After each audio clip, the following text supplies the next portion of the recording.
This is Precision, Perspectives on Children's Surgery from Anne and Robert H. Lurie Children's Hospital of Chicago. I'm your host, Erin Spain. On this podcast, we introduce you to surgeons at one of the country's most renowned children's hospitals to find out how they're transforming pediatric medicine.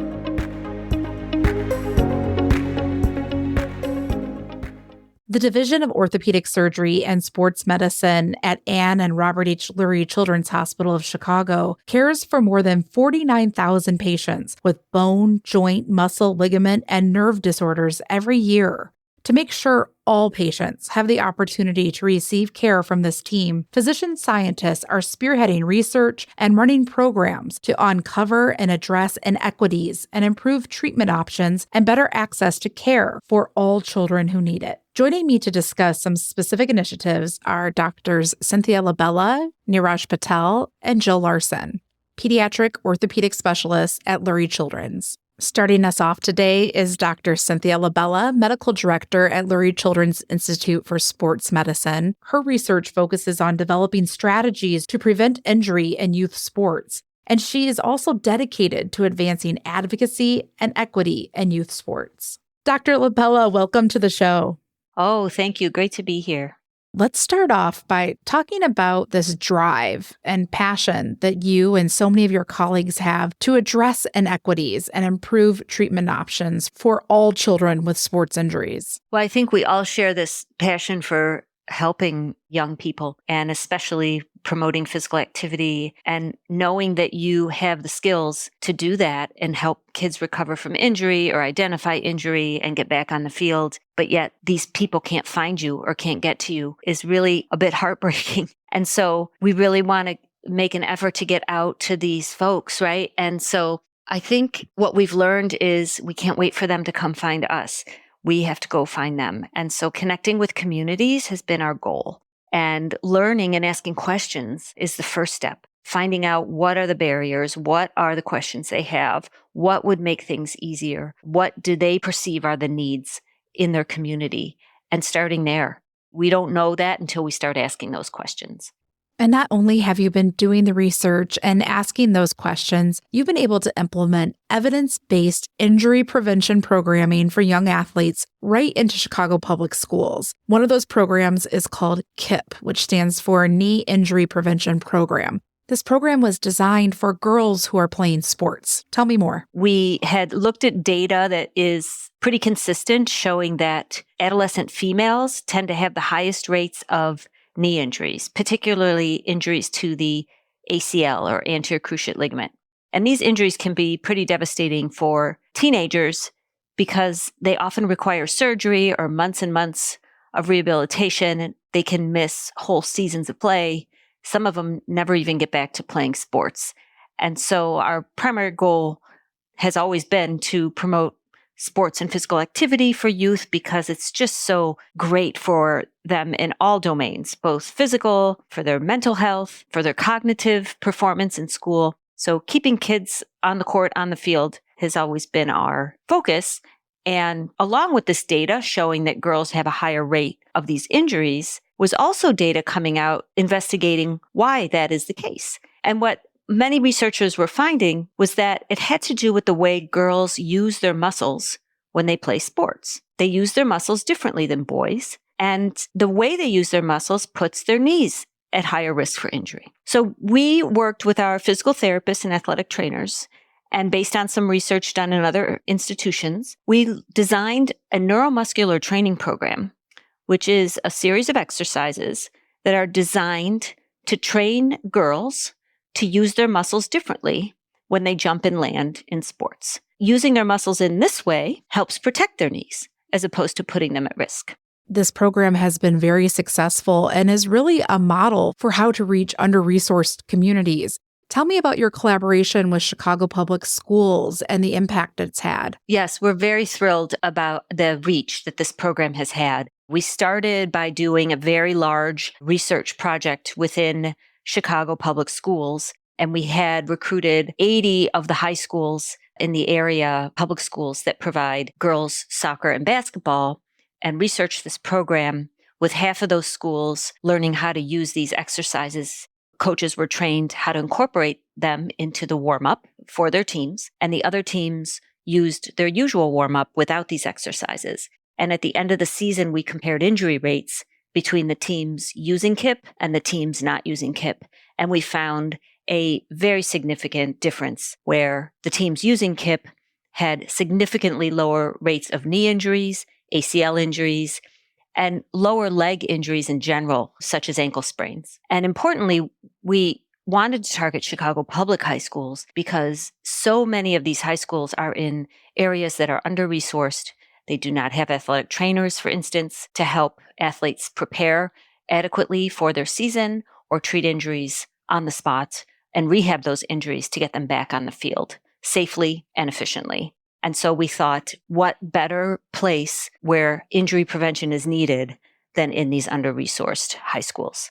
And since then, that research project has launched additional outreach efforts where we obtained funding to create an online training course for coaches that is completely free and accessible from anywhere, where they can learn how to use these exercises. It's equipped with videos and instructions so that they can learn it on their own and start incorporating it with their teams. And as of this point, we've had thousands of folks from really all over the world log on to this online training program and learn KIP, which is really great. I also wanted to talk today about your research in youth concussion. This is an area that you have also been studying for quite some time, and you've been able to implement concussion care in schools with some help from school nurses. Tell me about this effort. Sure. When we see concussions, what we quickly learned was that school nurses are really on the front lines of these injuries. Often they happen at school during a sports training or a competition, but then the athlete is showing up in the nurse's office, say the next day or for several weeks with symptoms, whether it be headaches or difficulty focusing, problems with their vision, feeling dizzy. And so nurses are in a position to not only have to manage and help these athletes and support them through their symptoms, but also help discuss with the teachers and communicate some of the accommodations that can be put in place to help them learn while they're recovering from their concussion. And so we would get numerous phone calls from nurses all around the state, really looking for guidance. And primarily it was in areas where kids had little resource to connect with physicians who were trained and specialized in treating concussions. And so they really didn't have a contact person to answer these questions, and the nurses were reaching out to us. We put together an online training program for nurses, specifically targeting school nurses, and did a bit of a focus group to find out what would be helpful for them to know and what kind of resources did they need to help them manage these concussions in schools. And so this program has been up and running for many years now, and we've had hundreds of nurses be trained through this online training program. And we continue to get inquiries about it and folks looking to learn from our education resource. In addition, we partner with some school-based health centers in the Chicago public schools, which are specifically there to support students who may not have a primary care provider, do not have access to healthcare, but they can get it in the school. And so we've worked side by side with the school nurses in 3 of these school-based health clinics in Chicago to help them learn how to evaluate and manage concussions, as well as other sports injuries. Thank you so much, Dr. Cynthia LaBella, for sharing these insights into the work that you've been doing with Chicago Public Schools and beyond for the past decade. I appreciate it. It's been my pleasure. This is exciting to know that you're spreading the word. Now I'd like to welcome Dr. Neeraj Patel to the show. He's an orthopedic surgeon whose research shines a light on disparities in ACL care in pediatric patients. Welcome to the show. Thank you. Glad to be here. What drives you to investigate health inequities and take on health disparities as part of your research? For me personally, I grew up in a very diverse area on the East Coast, and then where I trained also was extremely diverse. We took care of lots and lots of different types of patients from every walk of life. And you really kind of saw firsthand the impact that these health equity issues were having on a one-person basis with every patient that you saw. So I was definitely interested in digging further into this stuff in my own little way, right? In my own little niche of pediatric orthopedics and sports medicine to really kind of move the needle forward. We just heard from Dr. Cynthia LaBella about how devastating an ACL injury can be to a young athlete and the importance of preventing such injuries. However, when they do occur, timely care is very important. And something that you noticed was that not all children are receiving timely care, and you decided to investigate why. We're going to talk about the results of that study shortly. But first, tell me about ACL injuries and why timely care is so important. The ACL, as many people know, is one of the main ligaments that stabilizes the knee. And we know that ACL injuries in pediatric patients and children and adolescents has been skyrocketing over the last 20 to 30 years, becoming more and more common, unfortunately. And typically in this age group, when a child or an adolescent tears their ACL, we are usually recommending surgery for that injury to, in the short term, allow them to return to their activities, sports, etc., that they like to with a stable, functional knee. And hopefully for the long term, again, to provide a stable knee for them to live, work, play, whatever it is that they're going to do into adulthood. And so there's plenty of data that suggests that the time between injury and surgery is important, and that the longer time elapses between injury and surgery, the worse the outcomes are in a nutshell. So that means there's a higher risk of residual instability of the knee, of additional meniscus and cartilage injuries at the time of surgery that we can't then repair because they're just kind of a more complex or degenerative pattern by the time we get to it. And that patient-reported outcomes may also be lower if there's a delay to surgery at the end of the day, and that there's potentially a higher risk of needing a revision surgery or getting re-injured if there's a delay to surgery. So for all those factors, we think that timely treatment of these injuries is important in this population. And you've been investigating what is causing delays in surgery for many of these young patients. And in a recent study you published, you found that patients living in under-resourced neighborhood conditions were more likely to experience these delays in surgery, especially beyond 60 and 90 days after the injury. This was even when controlling for other factors such as type of insurance. So this was a pretty significant finding. Tell me about this study and what you found. The impetus for the study was to sort of build upon and hopefully move beyond a little bit some of the research that had already been done in the space. Previously, most of what has been done revolved around insurance.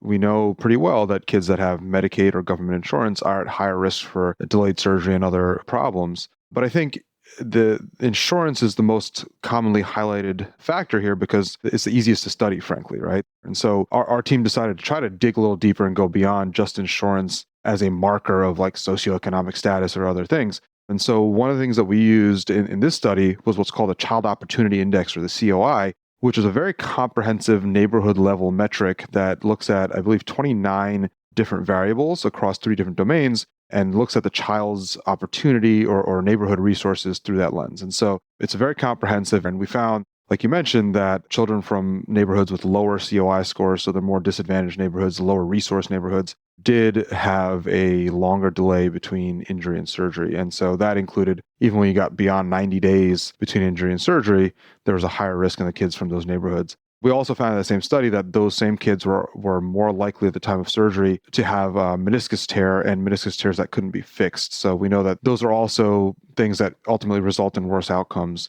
And so the idea there was, even though we controlled for insurance type when we're doing our analysis, the idea was that, well, insurance is important, but it's not the only factor, and that there are other, probably more local and neighborhood level factors at play that lead to some of these results. Could you expand on that a little bit? What are some of the ideas you have about some of those factors that may be impacting timely care? So in previous studies, we've looked at race and ethnicity as being risk factors for delay and found that to be true. So Black and Latinx patients are at higher risk for delays. Insurance, as we very well know, is a factor. We found in this study that neighborhood resources, as measured by the Child Opportunity Index, is a risk factor. In another study published around the same time, we found that preferred language of the patient is also a risk. And we're controlling for multiple variables in each of these studies, and we're finding that each of them does somewhat play a role, which for many reasons makes it challenging to then potentially address the disparities ultimately. But I do think it's important to note that it's not just one thing. So we know then what to actually target when we're trying to do something actionable here. In the studies that you just mentioned, the data has come from patients here in the Chicagoland area, from their electronic medical records. Talk to me about Chicago and some of the disparities that we see specifically here in the city. I think for many reasons, I'm very happy to be working and living in Chicago. It's a beautiful city. It's a huge city. We also know that, unfortunately, it's one of the most, if not the most segregated city in America, right? And so in a lot of the talks I give, I show the map that shows that within the same city, depending on the neighborhood you live in, the life expectancy is up to 20 years different, which is pretty wild, right? It's from 63 to, I think, 83 in the best and the worst. So you see there's a lot of room for work there. Our hope certainly is to enter the community and really talk to folks to understand what they're facing, what issues they perceive as being important versus not, what the barriers and facilitators are to timely care and other things, and hopefully partnering with them in an equitable fashion. So hopefully stay tuned. We'll all be partnering together to do some hopefully meaningful work in the community and address some of these equity issues in the future.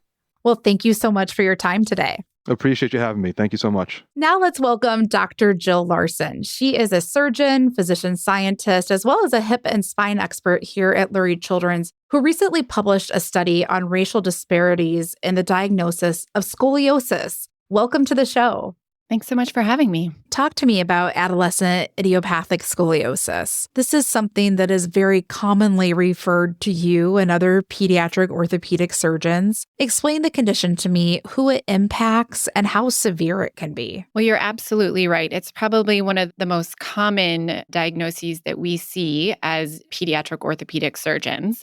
Idiopathic scoliosis within the general population is actually quite low, although in the literature it's quoted as about 0.5% to about 5% of the general population. But it is what we see the most common in the teenage years, and that's for any child over the age of 10 up to 18 years of age. We kind of categorize the severity of curve of the spine or scoliosis into 3 categories: mild, moderate, and severe. And we base this diagnosis off a radiograph. And so briefly, if the curve is less than 25 degrees, but greater than 10 degrees, we call that mild. Between 25 and 40 degrees, we call that moderate. And greater than 45 degrees, 40 to 50 degrees, we call severe. And the importance of this is that it helps not only for diagnosis, but also for treatment. So the mild category, we can just watch these curves. In the moderate category, we treat with bracing because we know that bracing can prevent progression into severe scoliosis, which is recommended for surgical intervention to prevent the long-term complications of scoliosis. So we know the earlier we identify scoliosis, the better treatment children can have. In other words, potentially avoiding surgery or the long-term consequences of scoliosis, including pain and degenerative issues with the curvature of the spine. Tell me about the screening for this condition. When does that usually happen, and how is it working in the communities right now? It's a great question. So pediatricians in general are our frontline providers for screening for scoliosis, and they generally follow the American Academy of Pediatric guidelines, which is to universally screen females from the ages of 10 to 12 and boys from the ages of 13 to 14. Now, the reality is they're probably looking at the back of the child more frequently than that, but they want to have kind of a close eye on that. And traditionally, this is an Adams forward bend test, or some of them even have the scoliometer device, or you can even do a scoliometer app on the phone. But obviously, to be a primary screener for scoliosis, you actually have to have the child come into clinic on those routine annual basis. You noticed a trend in your own patients that prompted you to investigate the social demographic differences between patients who are initially diagnosed with mild versus moderate or severe scoliosis. You published the results of this study in the Journal of the Pediatric Orthopedic Society of North America. And these results revealed some stark race disparities. What did you find? Traditionally, children who are Black or identify as African American are actually not that at risk for scoliosis. But here in the Chicagoland area, we noticed a higher propensity of those patients that we were operating on. So the hunch was that they were probably presenting later or not having the ability to be identified as mild or moderate and seek the non-surgical treatment options, which led us to consider this study. So we found that the odds of presenting with severe scoliosis, in other words, a Cobb angle greater than 40 degrees, were 2.3 times higher for patients who identified as African American or Black compared to those who identified as white. And then we further found that that was an independent risk factor. And the other independent risk factor for presenting with severe scoliosis was something called a child opportunity index. So a low child opportunity index was associated with a 17 to 19% decrease in the odds of presenting with severe scoliosis. What are some of the reasons that you think this is happening? Well, that's probably the million-dollar question. And unfortunately, my paper can't address that. But some of our theories are that children in these underserved areas just don't have access to a pediatrician on a regular basis, or maybe at these ideal times to pick up the scoliosis early. So one is access to care. And then the second theory is they may have appropriately identified the scoliosis early, but then the access to an upper level provider, so a pediatric orthopedic surgeon, to verify the diagnosis and initiate treatment. So again, I think it's twofold. It's the initial access to a pediatrician with routine screening. And then the second step is elevation of care to a pediatric orthopedic surgeon to be able to initiate treatment in a timely fashion.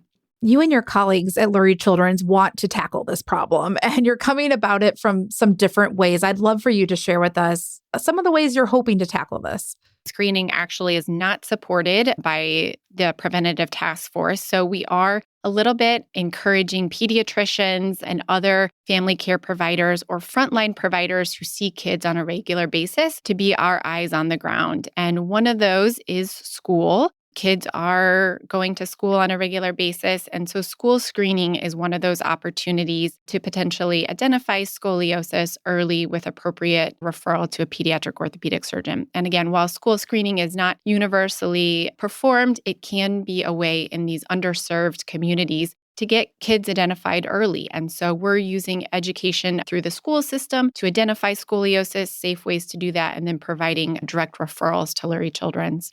And then the other way that we're looking to tackle this problem is to provide pediatric orthopedic surgeons into the community. So if children have already been identified or we identify kids in at-risk neighborhoods, bringing the pediatric orthopedic surgeons to them through mobile units and increased access to care. What would you like to see happen in the next decade? What would your goal be to address this problem?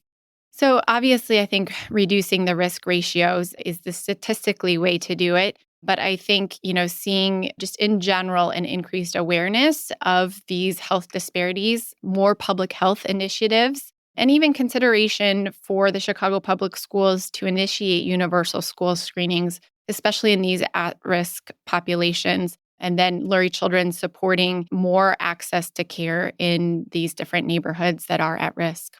Well, thank you so much, Dr. Jill Larson, for your time today. My pleasure. Thank you so much.